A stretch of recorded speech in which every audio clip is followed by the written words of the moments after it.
எங்கள் கணக்கு டீச்சரை ஒரு டீச்சர் ஒரு கேள்வி கேட்டிருந்தாங்க. 10 பேர் சேர்ந்து ஒரு தார் ரோடை 20 நாளில் போடுறாங்க, அதே ரோடை 5 பேர் சேர்ந்து எத்தனை நாளில் போடுவாங்க? இவன் எழுதிக்கிறான். இது அனாவசியமான கேள்வி.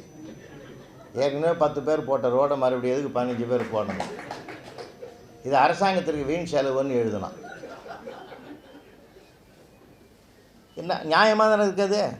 அந்த அம்மாவுக்கு பொறுத்துக்க முடியல, நான் கேட்ட மாதிரி ஆன்சர் எழுதலைன்னு சொல்லி அவனை கூப்பிட்டாந்து என்கிட்ட கொண்டாந்து, இவனை விசாரிங்க சார், நீங்கள் செல்லம் கொடுத்து இப்படி வேணா போட்டானுங்கன்னு. என்னம்மா எழுதியிருக்கேன்? இந்த மாதிரி எழுதியிருக்கிறான். சரிம்மா, அவன் ஏதாவது காரணம் இல்லாத எழுத மாட்டான், அவன் அந்த மாதிரி ஆள், உங்களுக்கெல்லாம் இந்த மாதிரி எழுதினாதான் தெரியும் அப்படின்னா. இதை விட பயங்கரமாக எழுதிக்கிறான். நான் எல்லாத்தையுமா வெளியில் சொல்ல முடியும்? என்ன எழுதியிருக்கிறான்னு. ராஜாராம் மோகன் ராய் குறிப்பு வரைக்குன்னா இந்த 4 நல்ல நண்பர்கள்னு எழுதினான். அவன் ராஜா ராம் மோகன் ராயின் தனித்தனியாக பிரிச்சுட்டான். ஏன்னா நீங்கள் 1000 தான் எழுதினாலும் படிக்கிறவன் அந்த வாசனையோடு படிக்கணும் இல்லையா? நீங்கள் ஒன்று நினைக்க, அவன் ஒன்று நினைக்க, அந்த மாதிரி ஆகிப்போச்சு. அது நான் சொன்னேன், இல்லைடா நான் அவர் ஒருத்தர் தான்டா, ஓன்னு அழுதான் அந்த பையன். நான் சொல்கிறேன், அரசாங்கம் திட்டக்கூடாது, அடிக்கக்கூடாது, பேசக்கூடாதுன்னா எங்களுக்கு தான்டா மன உளைச்சல் வர மாதிரி நடக்கூடாதுன்னு எங்களுக்கு தான் சொல்லிக்கிறேங்க. உங்களுக்கெல்லாம் ஒன்றுமே சொல்லலை. தப்புன்னு கூடமாடா நான் சொல்லக்கூடாதுன்னு. நான் அதுக்காக அழுவலை. பின்ன எதுக்கடா அழுவுற? நீ பரிசு பார்த்து திருத்துவோன்னு நான் நினைக்கவே இல்லைன்னா.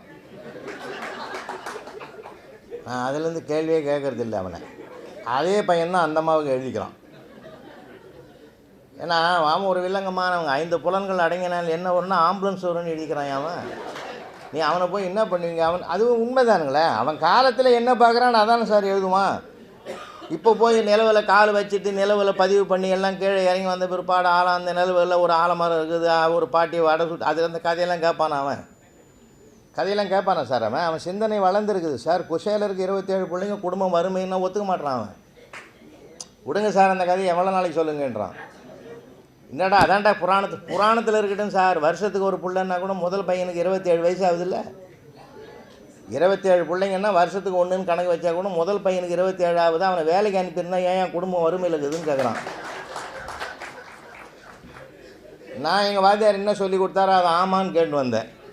அவன் அப்படி இருக்கிறானா? அவன் காலம் மாறி போச்சு சார்.